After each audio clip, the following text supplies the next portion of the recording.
20 minute तक हवा में जान।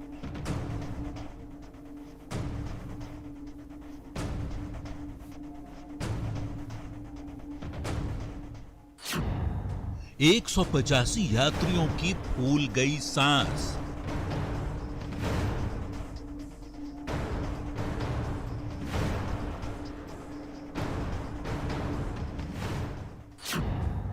हवाई जहाज में दिखी चिंगारी।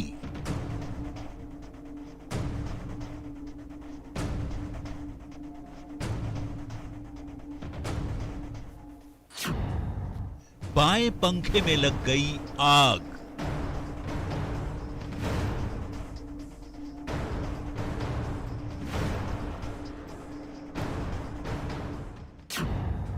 आसमान में उड़ता रहा विमान।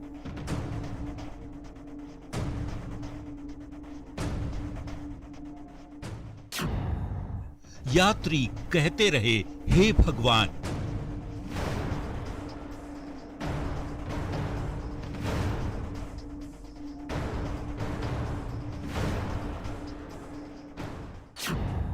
पायलट ने दिखाई समझदारी।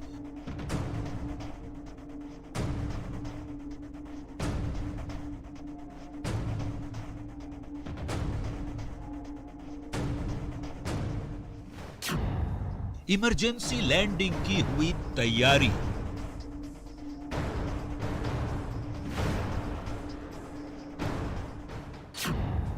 सुरक्षित पटना में उतरा विमान।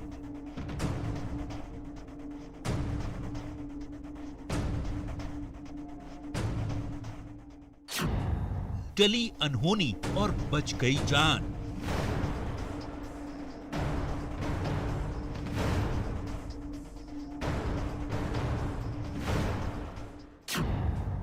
हे भगवान, बच गई जान।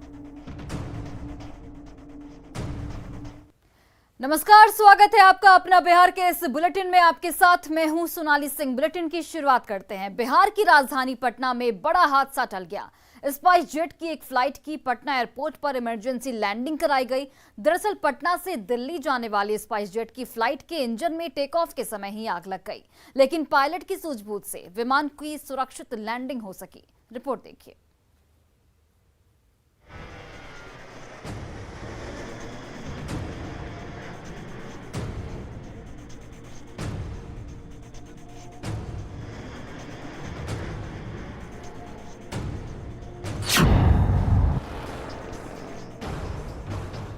पटना एयरपोर्ट पर उतरते स्पाइस जेट के इस विमान को देख लीजिए।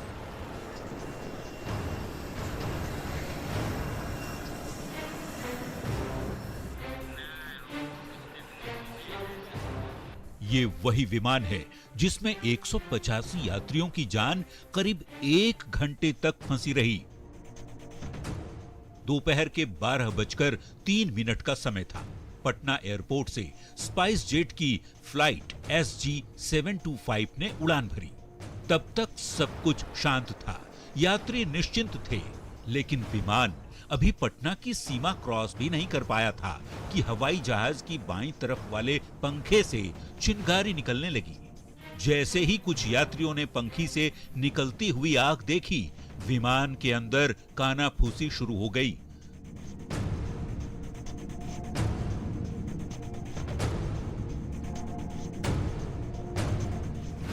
जिसको जानकारी मिली, सबकी सांसें हलक में ही अटक गई।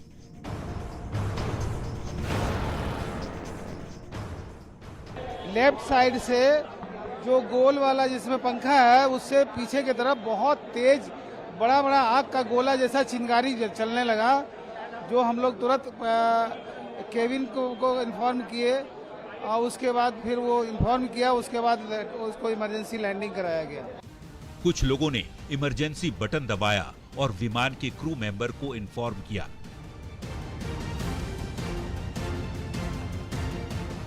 इसके बाद विमान को पटना में ही रीलैंडिंग कराने की कवायद शुरू हुई। विमान ने पटना के आसमान में चक्कर लगाना शुरू किया। जब तक विमान के पहियों ने एयरपोर्ट की जमीन को छुआ नहीं, तब तक करीब 20 मिनट तक 185 यात्री अनहोनी की आशंका से कांपते रहे। लैंडिंग के टाइम पे मतलब उस टाइम बोला गया प्लेन वापस जा रहा है एंड लैंडिंग भी प्रॉपर नहीं हुई थी। लैंडिंग भी काफी टर्बुलेंट लैंडिंग मदद की गई प्लेन में क्रूज की तरफ से कुछ। यार जब ये इशू हो रहा था उस टाइम पे तो मतलब नोबडी वाज देयर राइट, क्योंकि ऑब्वियसली पैनिक होते और लोगों को पता चलता तो जी। बट उसके बाद बताया गया प्लेन स्टेबलाइज, उसके बाद बताया गया कि वो वापस जा रहा है एयरपोर्ट की तरफ एंड फिर एयर। विमान के इंजन में आग की खबर ने पटना के अधिकारियों के भी होश उड़ा दिए। आनन फानन में एसपी से लेकर डीएम तक पटना स्टेशन पहुंच गए और विमान की सुरक्षित लैंडिंग तक वहीं डटे रहे।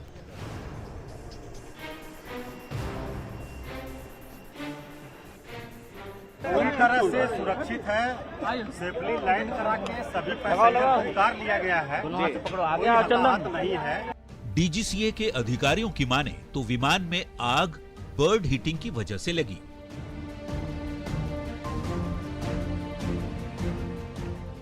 क्या बर्ड हीट वजह रही? उधर से ना, उधर से जी। अब सस्पेक्टेड तो कुछ भी हो सकता है। पटना एयरपोर्ट में पहले भी कई बार बर्ड हीटिंग की घटना हो चुकी है। सवाल है कि कब तक इस समस्या का स्थायी समाधान निकल पाएगा।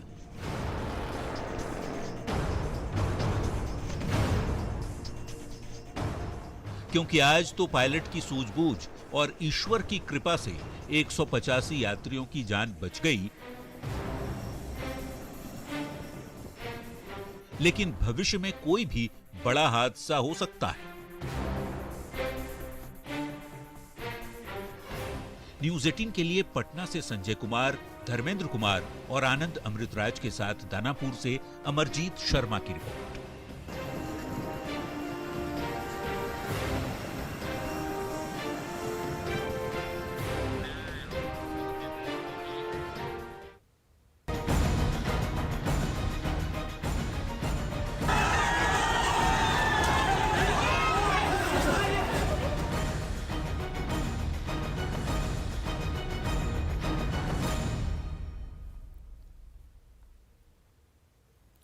केंद्र सरकार ने सेना में रिफॉर्म को लेकर जिस अग्निपथ योजना की शुरुआत की है उसका विरोध सियासतदान तो कर ही रहे हैं। सेना में बहाली की कोशिशों में जुटे युवाओं को भी हिंसा के लिए भड़काया जा रहा है। ऐसे में आज तीनों सेनाओं की ओर से संयुक्त प्रेस कॉन्फ्रेंस कर हर संदेह को दूर करने की कोशिश की गई। सबसे बड़ी बात यह कही गई कि किसी भी हाल में अग्निपथ योजना वापस नहीं होगी। रिपोर्ट देखिए। अग्निपथ पर सेना की खरी खरी।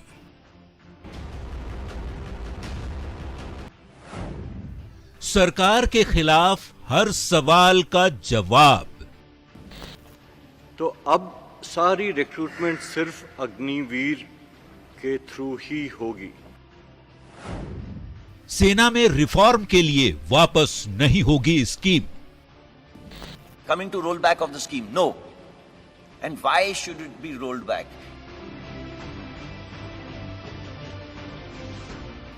अग्निपथ योजना को लेकर जब देश के कई राज्यों में हिंसक प्रदर्शन हुए,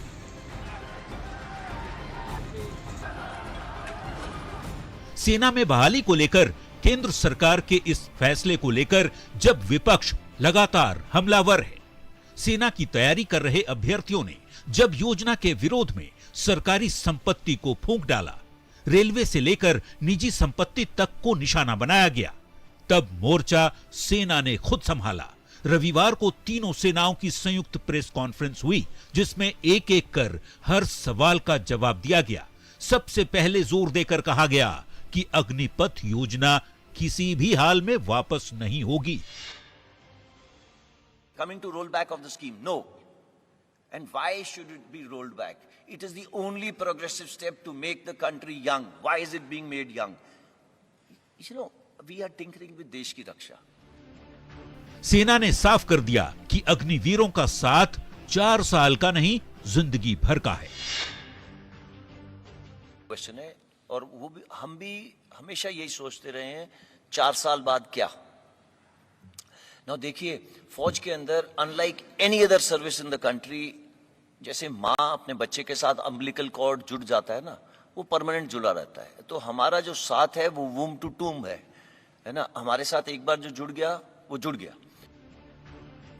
विपक्ष ने जिस तरह से केंद्र सरकार पर अग्निपथ योजना को रोल बैक को लेकर प्रेशर बनाने की कोशिश की, सेना की ओर से उसकी हवा ही निकाल दी गई। साफ कर दिया गया कि अब तीनों सेनाओं में भर्ती अग्निपथ योजना के जरिए ही होगी। तो अब सारी रिक्रूटमेंट सिर्फ अग्निवीर के थ्रू ही होगी। एज की सीमा बढ़ा दी गई है 21 से 23। पूरे देश में हिंसा फैलाने को लेकर सुनिए सेना के अधिकारी कैसे प्लान्ड योजना बता रहे हैं। ये सब प्लान्ड था कि आज ये बोलेंगे कल वो एक्शन में बदली होगा, आज ये बोलेंगे कल वो एक्शन में बदली होगा। सेना की तरफ से यह भी साफ कर दिया गया कि अग्निपथ जैसी योजना को लागू करने की प्लानिंग 1989 में ही शुरू की गई थी। ये जो एस्पिरेशन थी ना हमारी बदलाव करने की, आज की नहीं थी। 1989 का डॉक्यूमेंट तो मैंने आपके सामने रख दिया। कारगिल रिव्यू कमेटी, चाहे वो श्रीलंका की लड़ाई हो, सब किस्म की लड़ाइयों में यही बोला कि भाई थोड़ा जैसे बी कॉम्प्लेक्स भर दो फौज के अंदर, उसी तरीके से यूथफुलनेस भर दो फौज के अंदर। ये तय करा गया, बट ये हम कर नहीं पाए। कुल मिलाकर सेना की ओर से संदेह दूर करने की पूरी कोशिश की गई।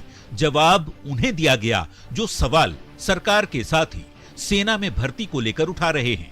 साफ कर दिया गया कि आज जो जवानों को पे अलाउंस मिल रहे हैं, अग्निवीरों को उससे ज्यादा मिलेंगे। सेवा शर्तों में अग्निवीरों के साथ कोई भेदभाव नहीं होगा। देश की सेवा में बलिदान देने वाले अग्निवीरों को 1 करोड़ का मुआवजा दिया जाएगा। किसी भी प्रदर्शन या तोड़फोड़ में हिस्सा लेने वालों को बहाल नहीं किया जाएगा। 24 जून से भर्ती की प्रक्रिया शुरू होगी। ऑनलाइन नोटिफिकेशन उसी दिन जारी होगी, जबकि 1 महीने बाद यानी 24 जुलाई से फेज 1 परीक्षा की प्रक्रिया शुरू हो जाएगी और 30 दिसंबर से अग्निवीरों के पहले बैच की ट्रेनिंग शुरू हो जाएगी। Bureau report, news 18।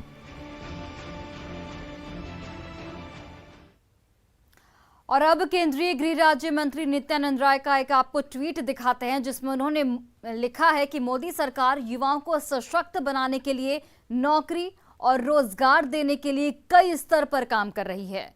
अग्निपथ योजना भी उसी का एक हिस्सा है। केंद्रीय गृह मंत्रालय, रक्षा मंत्रालय, अन्य केंद्रीय मंत्रालय और पीएसयूएस ने अग्निवीर के लिए जहां आरक्षण का प्रावधान किया है, वहीं रोजगार मुहैया करने के लिए कई तरह की छूट भी दे रहे हैं। सैनिक आकांक्षियों को गलतफहमियों एवं भ्रम हो सकते हैं। हो सकता है कि उनको जानकारी का अभाव हो। उनकी सारी जानकारियां देने का प्रयास भी लगातार किया जा रहा है। अगर वह फिर भी असंतुष्ट हैं तो विरोध कर सकते हैं, लेकिन उन उपद्रवियों के खिलाफ कार्रवाई जरूर होनी चाहिए जो राजनीतिक दलों के इशारे पर हिंसा कर रहे हैं। और बीजेपी से राज्यसभा सांसद सुशील मोदी ने भी कहा है कि सरकार अग्निवीरों के लिए आरक्षण, आयु सीमा में छूट और कई सेवाओं में प्राथमिकता देने की घोषणा कर उनकी चिंताओं को काफी हद तक दूर कर चुकी है। उन्होंने ट्वीट कर युवाओं से भी अपील की कि वे चिंता मुक्त होकर सेना भर्ती की इस प्रक्रिया में शामिल हों जो अब प्रारंभ हो चुकी है। केंद्र सरकार अग्निवीरों के लिए आरक्षण, आयु सीमा में छूट और कई सेवाओं में प्राथमिकता देने की घोषणा कर उनकी चिंताओं को काफी हद तक दूर कर चुकी है। कई राज्य सरकारों ने भी पुलिस और अन्य सेवाओं में अग्निवीरों को प्राथमिकता देने की घोषणा की है।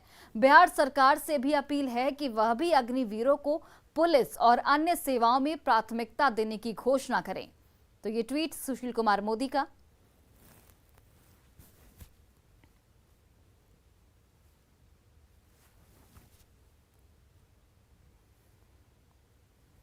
और अग्निपथ योजना के नाम पर पिछले 4 दिनों में जमकर विरोध प्रदर्शन हुआ। 3 दिन के अंदर कई ट्रेन और स्टेशन को फूंक दिया गया। अब सवाल यहां पर यह है कि आंदोलन के नाम पर करोड़ों के नुकसान की भरपाई आखिर कौन करेगा? रिपोर्ट देखिए। जी हां, 3 दिनों में सिर्फ बिहार में ही ट्रेन की 60 बोगियां जला दी गई और 11 इंजन को आग के हवाले कर दिया गया। इस हिसाब से अगर ट्रेनों और स्टेशन पर हुए नुकसान की बात करें तो बिहार में रेलवे की 700 करोड़ की संपत्ति जलाई जा चुकी है। इतने में बिहार को 10 नई ट्रेनें मिल सकती थी। खैर, रविवार को कोई बड़ी घटना नहीं हुई, लेकिन पिछले दिनों हुए नुकसान को देखते हुए पूर्व मध्य रेलवे ने सुबह 4 बजे से रात 8 बजे तक सभी ट्रेनों का परिचालन रद्द कर दिया है। अग्निपथ के विरोध के नाम पर रेलवे को जो नुकसान पहुंचाया गया, उसके बाद सवाल है कि आंदोलन के नाम पर हुए करोड़ों के नुकसान की भरपाई कौन करेगा? अग्निपथ योजना के विरोध में बीजेपी नेताओं पर हो रहे हमले के बाद बिहार बीजेपी के 10 नेताओं की सुरक्षा को बढ़ाकर 22 श्रेणी की कर दी गई है और सभी जिलों में बीजेपी दफ्तरों के साथ साथ नेताओं के घरों की सुरक्षा को भी चाक चौबंद कर दिया गया है। रिपोर्ट देखिए।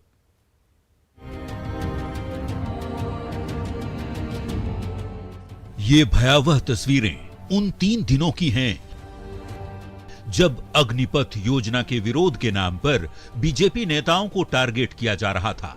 यही नहीं, उपद्रवियों ने चुन चुनकर बीजेपी दफ्तरों को निशाना बनाया।